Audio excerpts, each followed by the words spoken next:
on red, waiting for a start, and they're green and away. Rydell away, so is Reed, and look at Menu. Menu just darts through the middle, cuts off the nose of Reed and Rydell.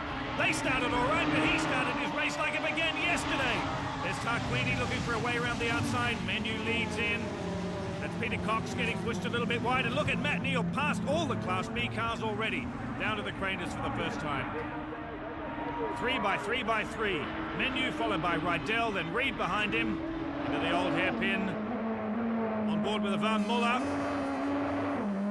And they're just pulling away from him. Lots of noise, but Muller's going nowhere. Sounds to me like the clutch is gone. You can hear the engine spinning, but there's no drive. I have the clutch is finished.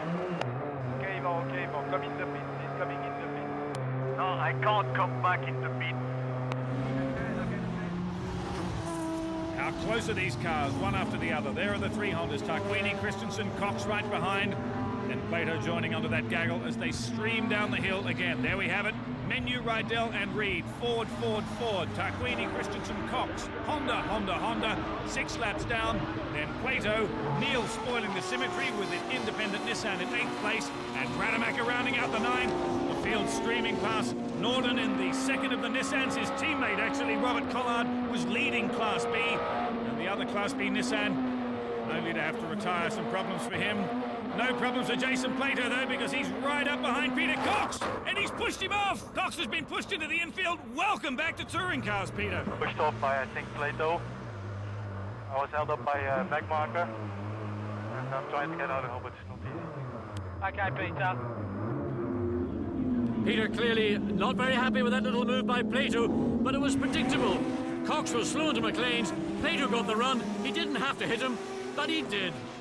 Well, that's really made a mess of the pack as well, because Tarquini and Christensen have now cleared off. Plato's lost a lot of momentum in that move. You can see the gap. Alain Menu, our race leader, moving up on Kay and Lemmer, the leading Class B cars into Redgate. Rounding the corner now. Oh, hello, boys. What's going on there? That's Jason Plato and Matt Neal at play. Jason Plato this time got bitten back, but Matt Neal took an ambitious dive on the inside. We'll see it later. This looks busy, Waddy, into the old hairpin. That was Kay. Tarquini just passing, maybe giving him a little bit of a kiss on the way past. Running wide, but everybody through.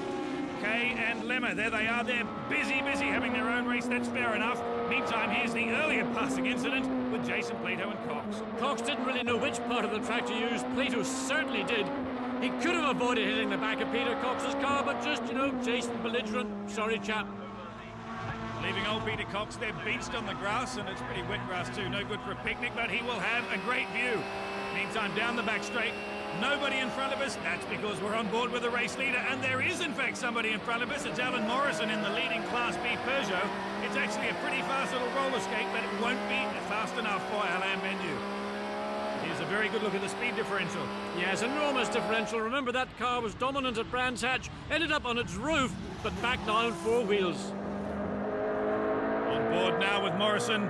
He's got a pretty handy lead. He's 10th outright, but he's got a very handy lead over Kay and Lemmer. That was Rydell zipping past. This is a tricky part of the circuit. We're negotiating. There goes Reed through as well. Down through the Craner curves. There's really one line through there, not tons of room. That's Anthony Reed. Tarquini is getting alarmingly close to him as we move back up the field towards McLean's. The scene of so much strife over the last couple of laps. Now Rydell, what's he got to do? He's still in touch, but Menu is just starting to ease out a gap.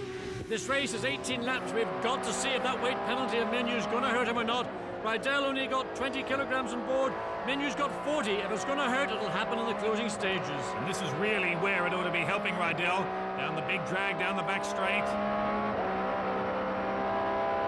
And more rain. Starting to drizzle again. It fined up on that warm-up lap. The sun came out, made a liar of me. Now it's raining again. And there's raining as you come into the chicane. Easy to misjudge your braking, but clean through for the leading Fords. Stay off that paint, John. If it gets any wetter, it'll be terrible coming out of there. Dust and dirt getting kicked up, and wet paint as well on the markers. Yeah, the Vauxhall team, I don't know what they're looking for. Oh, here's what they're looking for. They're 2 drivers playing with Matt Neal. There's Rademacher moving in and very sideways, Rademacher. I don't think he was assisted. Maybe the grease. I think maybe just the little rain that's falling just caught Rademacher turning into Redgate, but he's got it back together. Here's Matt Neal. He's hunting. He's already had a little bit of a biff and barge with Jason Plato. Now he's got Rademacher in his sights. Down through the old hairpin. Rademacher taking no prisoners through there. Hops the curb. Neal can sense it though. the back straight. One more left-hander into McLean's corner. Neil's looking as though he's about to pounce. Gives him a nudge, and another one. A left, right, left, and then a punch, and he's off. Oh, Matt Neil has not helped himself.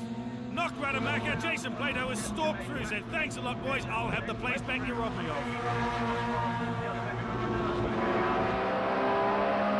And you've just got to eke it out. This is the last lap, down the back straight. One more set of corners to defend, and he's got it covered.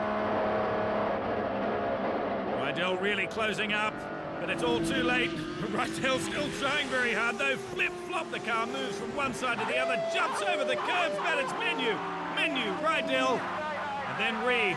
And Anna Menu did the entire job off the start. Got in front, never looked back. Got to feel sorry for Rydell because he was in pole position, looking so strong, but Menu didn't get the script in time. So a perfect finish for Ford, a 1-2-3. It doesn't get any better than that.